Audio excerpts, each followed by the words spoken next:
Bencana bisa datang kapan saja, gempa bumi, banjir, kebakaran, semuanya bisa terjadi tanpa diduga.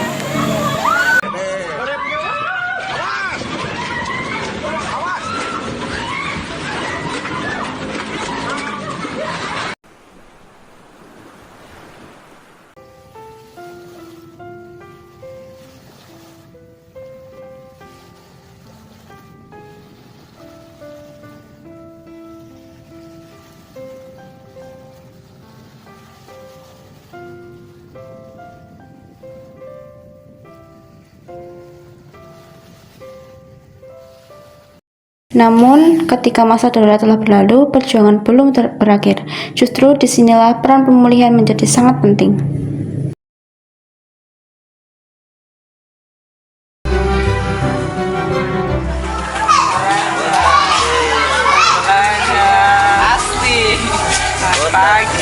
Inilah yang disebut fase recovery atau fase pemulihan setelah bencana. Ia menjadi bagian penting dari sistem SPGDT atau Sistem Penanggulangan Gawat Darurat Terpadu. Dalam video ini kita akan membahas bagaimana fase recovery dijalankan dalam sistem SPGDT, serta apa peran kita sebagai terapis dalam membantu penyintas untuk kembali bangkit dan berdaya.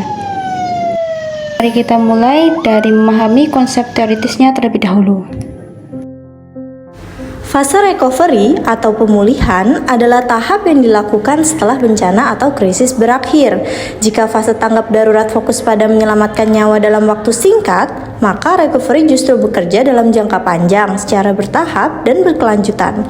Tujuannya bukan hanya agar korban selamat, tetapi agar mereka benar-benar pulih dan bisa kembali menjalani kehidupan secara utuh. Artinya, pemulihan ini mencakup banyak aspek: fisik, mental, sosial, lingkungan, bahkan ekonomi.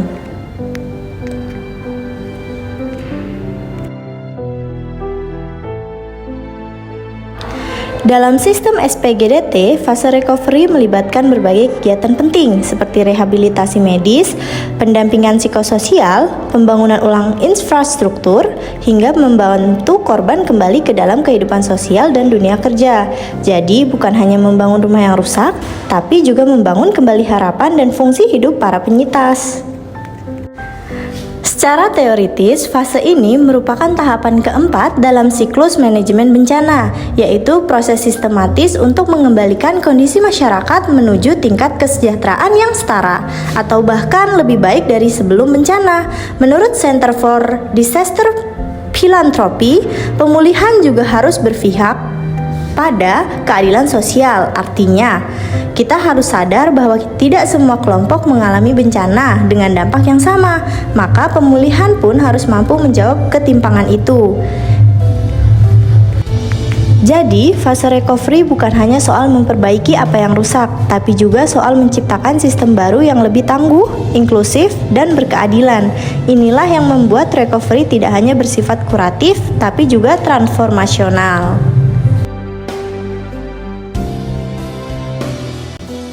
Persiapan sebelum bencana. Yang pertama, rencana darurat. Tentukan tempat berkumpul untuk keluarga. Pelajari rute evakuasi dari rumah. Kit pertolongan pertama. Siapkan kotak dengan perlengkapan dasar meliputi air minum, makanan tahan lama, obat-obatan, lampu senter, dan juga baterai cadangan. Untuk dokumen penting, simpan salinan dokumen penting di tempat yang mudah diakses seperti akte kelahiran, identitas, dan asuransi. Tindakan saat bencana. Yang pertama, gempa bumi. Segeralah cari perlindungan di bawah meja atau benda-benda yang kokoh. Jangan berdiri di dekat jendela atau kaca. Immediately drop down onto your hands and knees. An earthquake is less likely to knock you over in this position, and you're a smaller target for anything falling or flying. Then, cover your head with your arms. Clasp your hands around your neck. Bend over to protect your vital organs. If you can move safely and a sturdy desk or table is nearby, keep one arm over your head as you crawl to additional shelter. Finally, hold on by gripping a table leg or other part of your shelter. Continue protecting your head and neck with your other arm. Remain on your knees and bent over, ready to move with your shelter when it shifts during the shaking. Close your eyes and mouth to protect against dust and debris. Remain in this position until the shaking stops. After the shaking is over, wait a moment and check all around and above you before getting up or leaving your shelter. Bencana banjir, segeralah cari tempat yang lebih tinggi. Jangan menyeberangi jalan yang terendam banjir.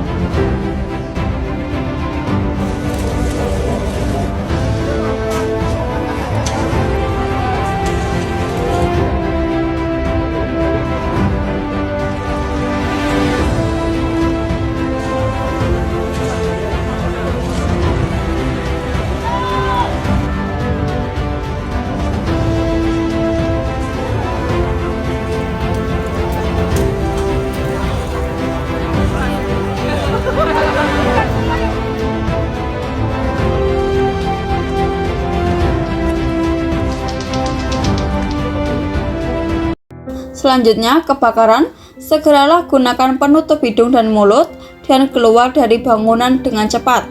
Jangan menggunakan lift. Opa belum keluar lagi. Jom sama main.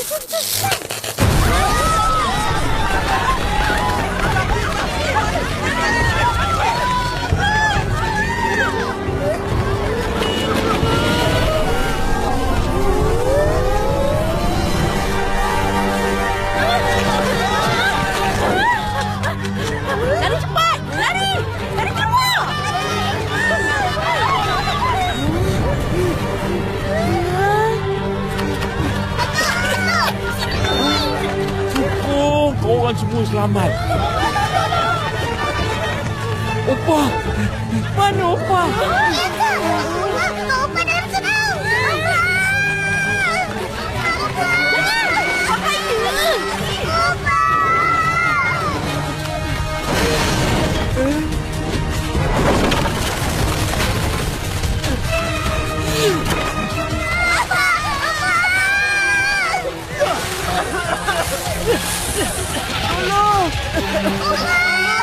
Itu suara abang. Abang!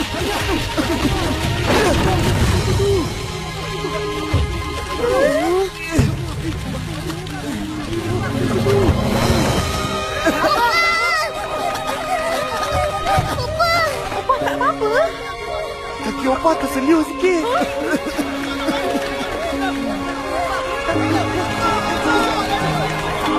Apa dia?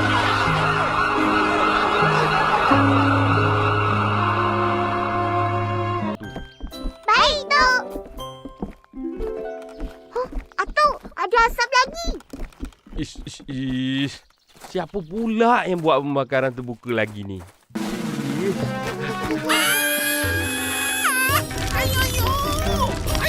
Api, tolong! Ha?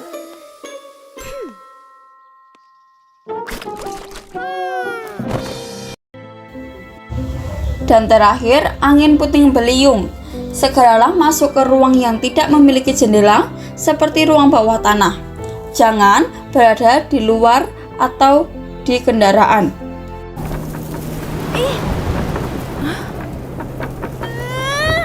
Opa, tengok sana. Macam ribut puting beliung. Biar tu.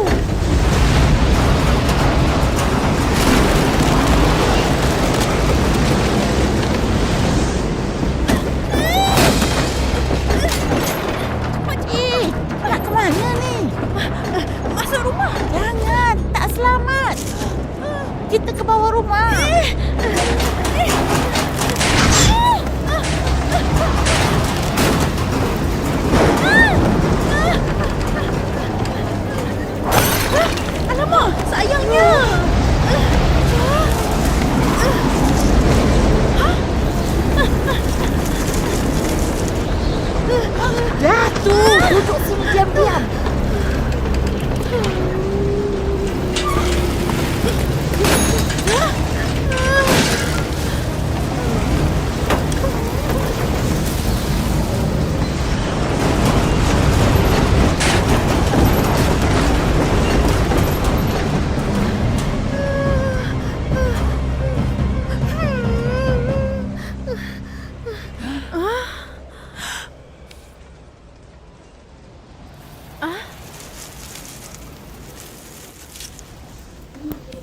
Berikutnya, prinsip recovery. Kondisi masyarakat dan lingkungan hidup yang berdampak bencana menekankan pada pemulihan semua aspek dampak bencana, baik fisik, lingkungan, ekonomi, dan sosial. Pemulihan melibatkan rehabilitasi dan rekonstruksi, serta upaya untuk mengembalikan fungsi dan stabilitas wilayah yang berdampak. Prinsip yang pertama, evaluasi dan monitoring. Proses pemulihan perlu dimonitor dan dievaluasi secara berkala untuk memastikan efektivitas dan efisiensi upaya recovery. Evaluasi ini mencakup penilaian hasil, kendala yang dihadapi, serta penyesuaian strategi pemulihan jika diperlukan. Yang kedua ada prioritas. Dalam proses recovery, prioritas yang perlu diperhatikan mencakup penyelamatan dan pertolongan pertama, pemenuhan kebutuhan dasar seperti makanan, air bersih, dan tempat tinggal, pemulihan infrastruktur dasar seperti jalan, listrik, dan sanitasi, serta pemulihan kehidupan sosial dan ekonomi masyarakat agar dapat kembali beraktivitas secara normal. Yang ketiga, transparansi dan akuntabilitas. Proses pemulihan harus dilakukan secara transparan dan akuntabel, sehingga masyarakat dapat mengetahui bagaimana dana dan sumber daya digunakan. Pelaporan yang terbuka dan melibatkan partisipasi publik akan meningkatkan kepercayaan dan memperkuat kolaborasi antara pemerintah, masyarakat, dan lembaga terkait. Prinsip recovery selanjutnya ada non-diskriminasi. Pemulihan harus dilakukan secara adil tanpa memandang latar belakang, baik agama, ras, atau suku. Setiap individu yang terdampak harus mendapatkan hak dan akses yang sama terhadap bantuan dan layanan pemulihan, serta diberikan ruang partisipasi dalam proses perencanaan dan pelaksanaan. Disaster Recovery Plan atau DRP. DRP merupakan rencana terstruktur dan terdokumentasi yang menjelaskan bagaimana organisasi dapat dengan cepat melanjutkan pekerjaan setelah insiden yang tidak direncanakan. Disaster Recovery Plan atau DRP berisi langkah-langkah strategis yang harus diambil untuk memulihkan operasional bisnis, termasuk pemulihan data, sistem teknologi informasi, dan komunikasi, guna memastikan kelangsungan layanan penting pasca bencana. Berikutnya ada tujuan disaster recovery. Dalam aspek infrastruktur, pemulihan layanan publik, layanan penting seperti transportasi, air bersih, listrik, dan kesehatan segera dipulihkan. Ini memastikan kebutuhan dasar masyarakat terpenuhi dengan cepat.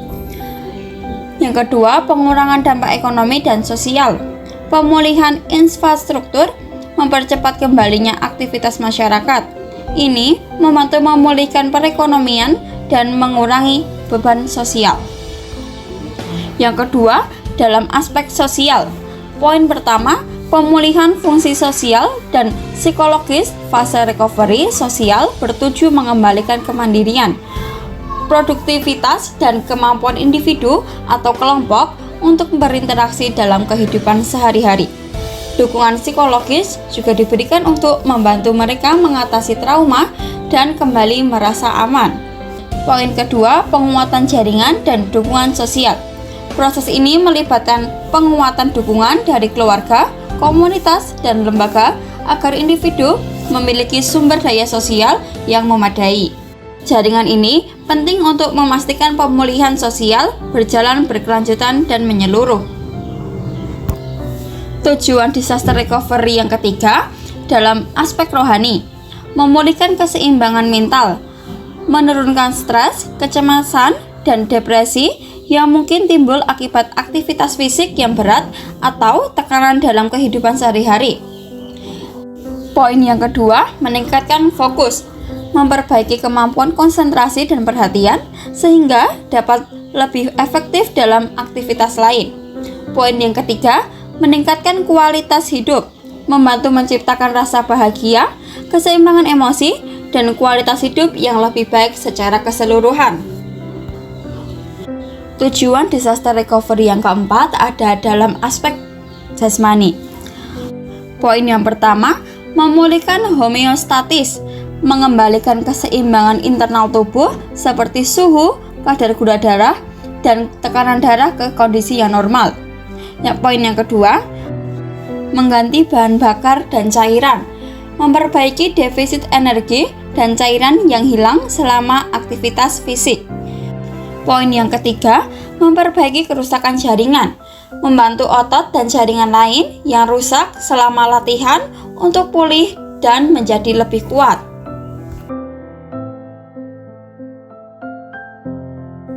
Selanjutnya, tindakan setelah bencana. Yang pertama, cek kondisi, cek keluarga, cek rumah. Yang kedua, laporan kepada pihak berwenang. Yang ketiga, laporan kerusakan kepada pihak berwenang. Yang keempat, hindari area yang berbahaya. Dan yang terakhir, jauhi area yang masih berpotensi berbahaya, seperti kabel listrik yang terputus.